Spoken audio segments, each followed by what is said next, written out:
Piensen en esto. Si pensamos y sentimos y pensamos en el mismo ciclo, según nuestro modelo, si las emociones son registros del pasado, nuestro cuerpo no vive ninguna experiencia. Y como no vive nuevas experiencias, no recibe respuestas químicas del entorno. ¿Me siguen? Así que todo sigue igual, claro. No.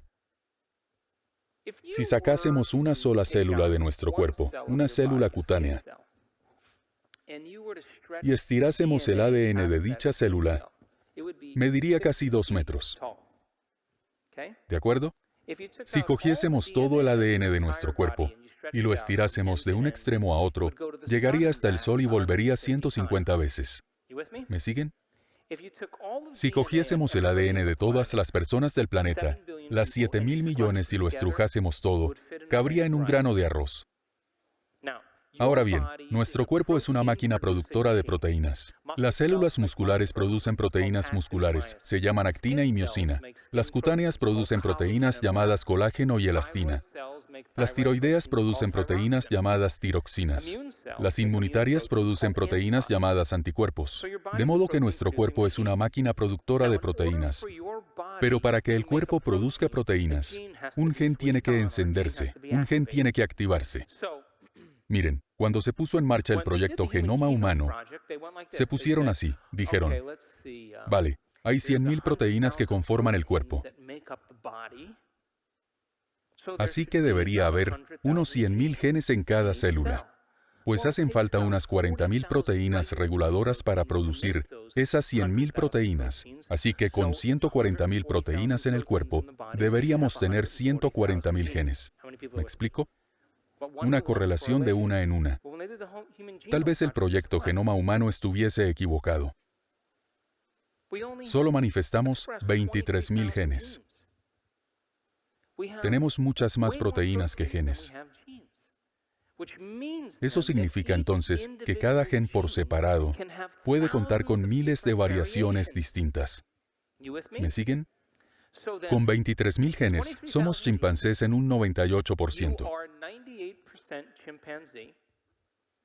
A 300 genes de un chimpancé. Un 70% de la rata. Unos más que otros, pero un 70%. Hay más genes en una manzana que en nosotros. Así que, si un organismo se enfrenta a condiciones adversas en su entorno, piensen en las Islas Galápagos, que de repente la isla se parte, o que Madagascar se aleja de su típico entorno. Y los organismos tienen que afrontar nuevas condiciones medioambientales. Con el cambio de entorno, los organismos tienen que comportarse diferente y tomar otras decisiones para adaptarse a esas condiciones.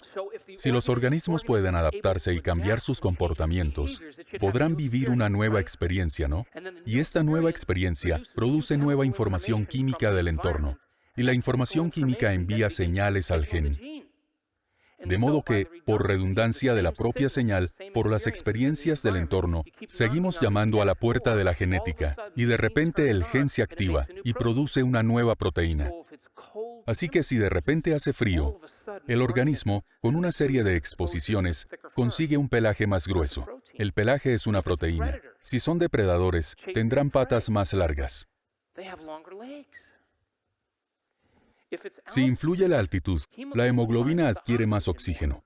Es una proteína. Si hay corriente, una aleta caudal más grande. Es una proteína. Así que, cuando el organismo se adapta a la experiencia, empieza a producir distintas respuestas químicas mediante la experiencia que hace activar al gen.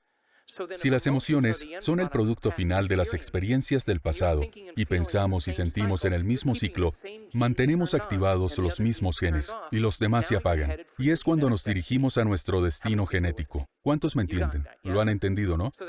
Pues allá va mi pregunta. ¿Y si no ocurriese nada nuevo en nuestras vidas?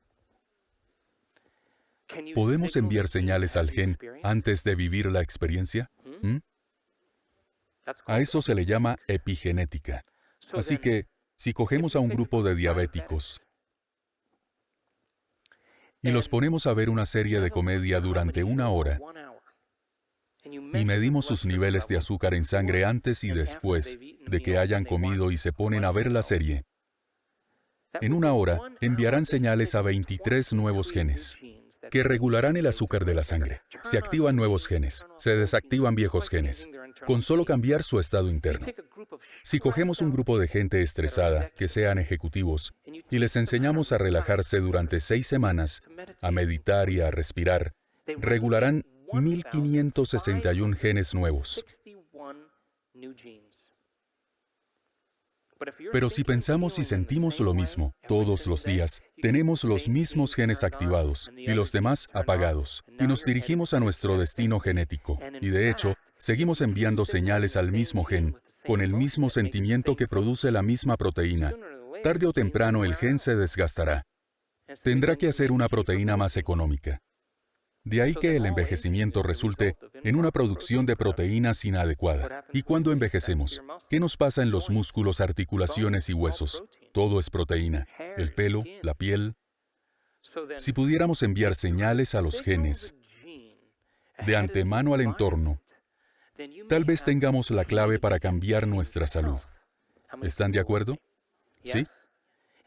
Y cuando hagamos las meditaciones en los cursos prácticos, que por cierto, los eventos y los cursos prácticos son siempre de meditación todo el día, cambiamos creencias y percepciones sobre nosotros y nuestra vida. Recondicionamos el cuerpo a una nueva mente. Encontramos el momento del presente. Sintonizamos con posibilidades en el campo cuántico. Es un evento en el que participamos. Nuestros alumnos empiezan a entender entonces que pueden emitir señales antes de vivir una experiencia y no tienen que esperar a que suceda la sanación. Lo único que tienen que hacer es moverse a ese estado de existencia y traer la emoción elevada, y esa nueva emoción será información que activará nuevas expresiones genéticas. Así pues, la expresión de las proteínas es la expresión de la vida. Así que, cuando alguien cambia su estado interno, empiezan, en cuestión de segundos, a emitir señales a nuevos genes de formas nuevas. Cogemos a un grupo. Hicimos un experimento en el que escogimos a un grupo de hombres y los reunimos en un lugar de retiro de la Universidad de Harvard. Y les dijeron a los hombres que, durante 5 días, hicieran como si tuviesen 22 años menos. Y ya está. Y midieron la longitud de sus dedos, su grado de movilidad, su cloro, su retención de memoria, su altura y su peso.